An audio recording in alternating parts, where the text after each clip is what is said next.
It started with one kiss, a kiss I never should have let happen. But now it's too late, and I can't stop thinking about it. The heat, the way his hands lingered on my waist just a second too long, the tension building for weeks that finally snapped, pulling us together into something we should never have allowed. I'm not sure where it's going to lead, but I know one thing. I'm risking everything. My job, my reputation, and my heart. But before I get ahead of myself, let me take you back to the beginning. Maybe if I retrace my steps, I can figure out where things went so wrong or so right, depending on how you look at it. It all started on a Monday morning. The kind of day where you're running late, your hair won't cooperate, and your coffee spills on your favorite blouse right before a big meeting. I remember sighing in frustration as I tried to blot the stain in the elevator on my way to the top floor. I work in public relations, a high-stakes world where appearances matter.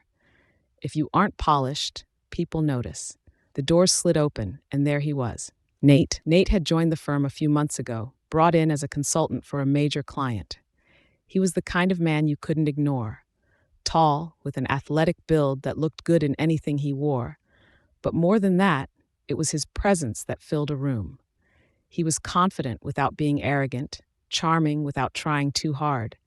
And for some reason, he'd taken an interest in me from day one. I'd always kept things professional.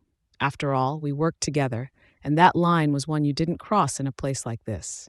But there was always this tension, a magnetic pull I could feel in every glance, every time our hands accidentally brushed. "Rough morning?" he asked, nodding toward my coffee-stained blouse with a grin. I tried to laugh it off, though my heart was already racing from just being near him. Something like that. "You've got a meeting with Douglas in 10 minutes, right?"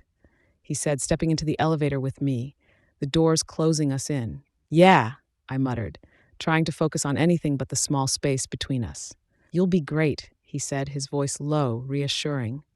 It was the kind of compliment that on the surface was innocent, but there was something in the way he said it, something in the way his eyes lingered on mine that made my pulse quicken. The meeting went well, but Nate's words, his presence, stuck with me the entire day. I found myself thinking about him more than I should. I chalked it up to stress, the usual pressures of the job, but then it happened. A week later, we were the last two in the office, working late to finalize a presentation for the client. The building was quiet, the only sound the hum of the air conditioning and the occasional click of Nate's pen against the desk. I could feel his eyes on me from time to time, but I didn't dare look up. Not because I didn't want to, but because I was afraid of what I might see, or worse, what I might feel. It was almost 10 p.m. when he spoke. "You're killing yourself over this. Let's take a break." I hesitated. "I should finish this." 5 minutes, he insisted. "You'll be sharper when you come back." I sighed, giving in. "Fine, 5 minutes." We stood by the window, looking out at the city lights below. The tension between us was thick, palpable. I tried to keep my thoughts professional, but the silence between us was charged with something much more dangerous. "You ever think about what you'd be doing if you weren't here?" he asked suddenly, breaking the quiet. I glanced at him, surprised by the question. "Sometimes, you?" "All the time," he said, his voice softer now, more personal. "Especially when I'm around you." I froze. My heart pounded in my chest as I tried to process his words. "What do you mean by that?" I asked, though I already knew. He turned toward me, his gaze intense, locking with mine. "You know what I mean." There it was, the moment I had been avoiding for months. That unspoken tension finally laid bare between us. I should have walked away. I should have reminded him that we worked together, that this couldn't happen, but I didn't.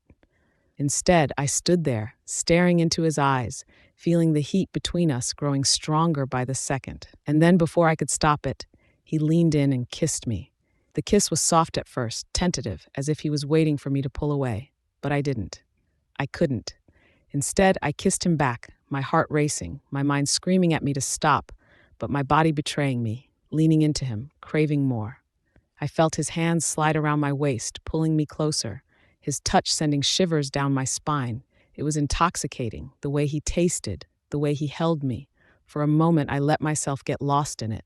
But then reality came crashing back. I pulled away breathless, my mind spinning with the consequences of what had just happened. Nate We can't. This is wrong. I know, he whispered, his voice low and filled with regret. But I don't know how to stop.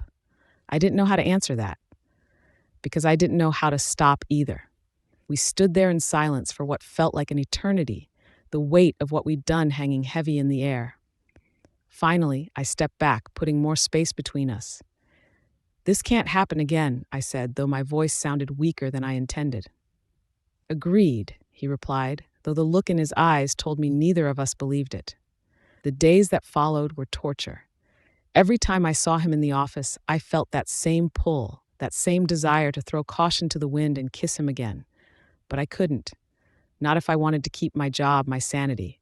And yet, I couldn't stay away. It didn't help that Nate was doing nothing to make it easier. Every time we passed in the hallway, every time our eyes met in a meeting, I could feel the heat between us simmering, waiting to boil over.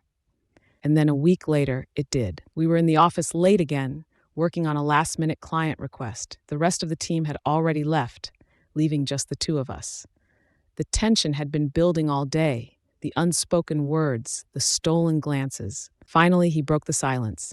"Do you think about it?" he asked, his voice low, almost a whisper. I didn't have to ask what he meant. I knew. And the truth was, I thought about it all the time. "Yeah," I admitted, my voice barely audible. He moved closer, his hand brushing against mine, sending a jolt of electricity through me. "I can't stop thinking about it," he said, his voice rough with desire. I looked up at him, my heart racing, my breath catching in my throat. "Nate."